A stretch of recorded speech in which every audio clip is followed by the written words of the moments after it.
Okay, so I've been out this morning traveling to several places, and I passed by, I can't tell you how many churches. This is what they call the Bible Belt, and there's literally a church on just about every corner. If you don't live in the South, in southern Mystery Babylon, you may not know, but because I know I had a sister tell me that where she lives, there's not that many churches in her area. Well, it's not that way here. There are churches literally on just about every street corner. I can drive from my house up to the nearest town, and I probably pass at least 5 or 6 churches. And in this area, the majority are Baptist churches. But, and then the next would be Methodist, and then there's one Catholic church in the county where I grew up. I don't live in that county, but I live right near it, so I spend more time in that county actually than I do in the county that I live in. But anyway, and you can see the road I'm driving on. It's an old country road.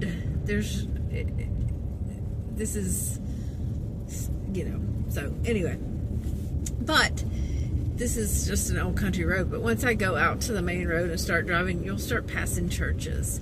But all these churches have signs out front, and they say the most apostate things. And the things that they do say, some of the signs claim promises that are not for them because they don't obey the Father.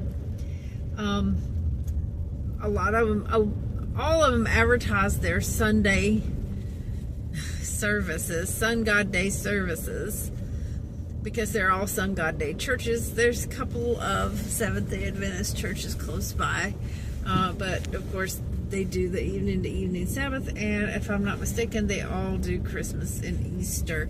I think there are some Seventh-day Adventist churches where I know of, that I've heard of, where people repented from Christmas and Easter, but the ones near me, they do Christmas and Easter, and they do the evening to evening Babylonian Sabbath.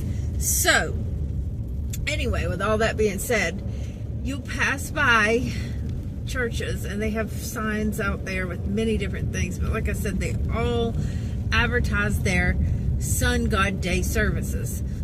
But then they will have a sign up about various things, and one church says the greatest sign of love, or the greatest sign of love, or the greatest sign of God's love for us is the cross.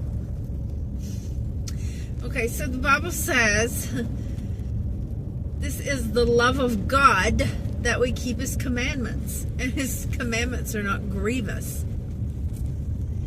And if you research the meaning, or research where the Messiah actually died, wasn't even really a cross. It was a pole. And the cross, if you go do the research, you'll find that this cross symbol was used and the sign of the cross, it was all from pagan worship, Tammuz worship, the Tau cross, the T for Tammuz. It really is. So everyone's been deceived by all that. But going back to the church signs, then we have one that says, Lord, hear our prayers. Okay? The Father's not going to hear your prayers if you're not obeying Him. If you're not obedient to Him, your prayers are, the Bible says your prayers are an abomination to Him. And He says He will not hear your prayers, and that you're a smoke in His nose. It especially mentions if you eat swine's flesh, you're smoking his nose, and he's not going to hear your prayers.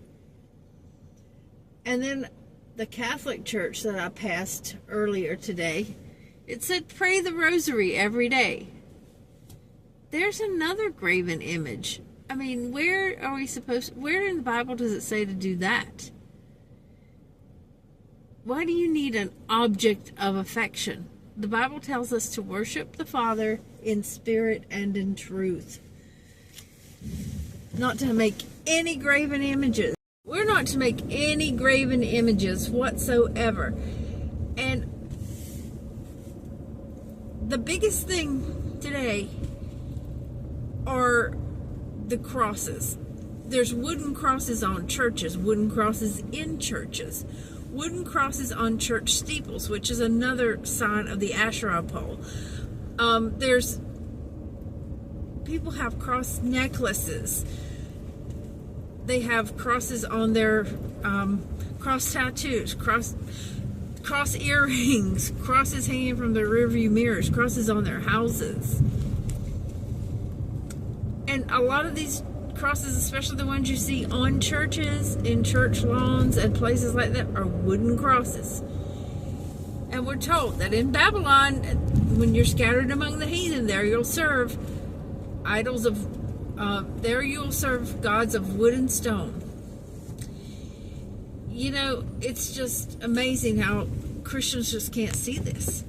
Our Father told us to worship him in spirit and in truth, and the second commandment is you should not make any graven image. And the Bible tells us that women will wear their whoredoms between their breasts.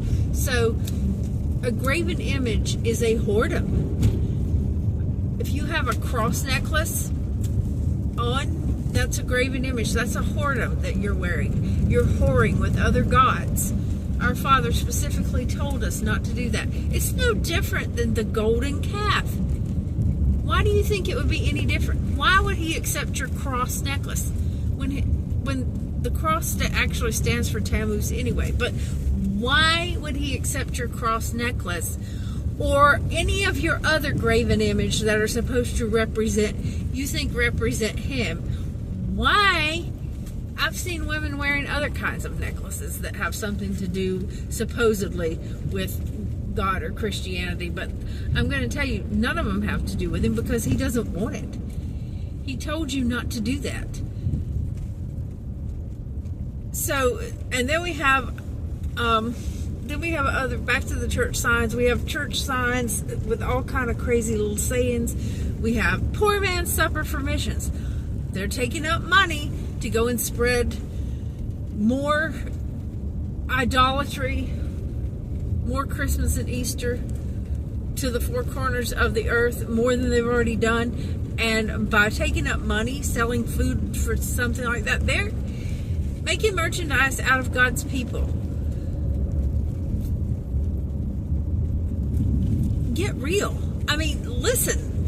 If you're in one of those churches, women, you need to get out. Do you not understand the severity of this?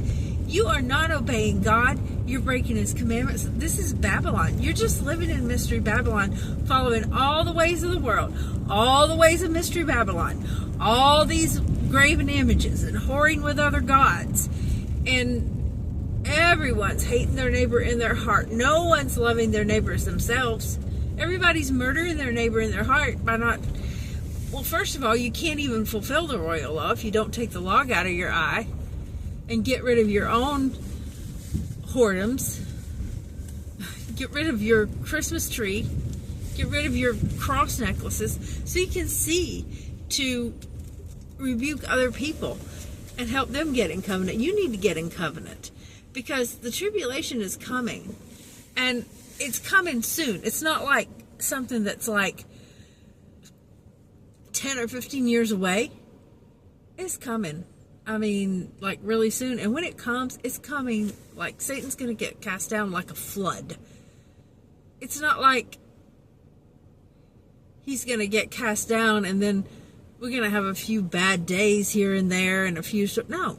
I mean, what's coming, you will not be able to escape from it. When they shall say peace and safety, then sudden destruction will come upon them as a woman in travail, and they shall not escape. Get ready.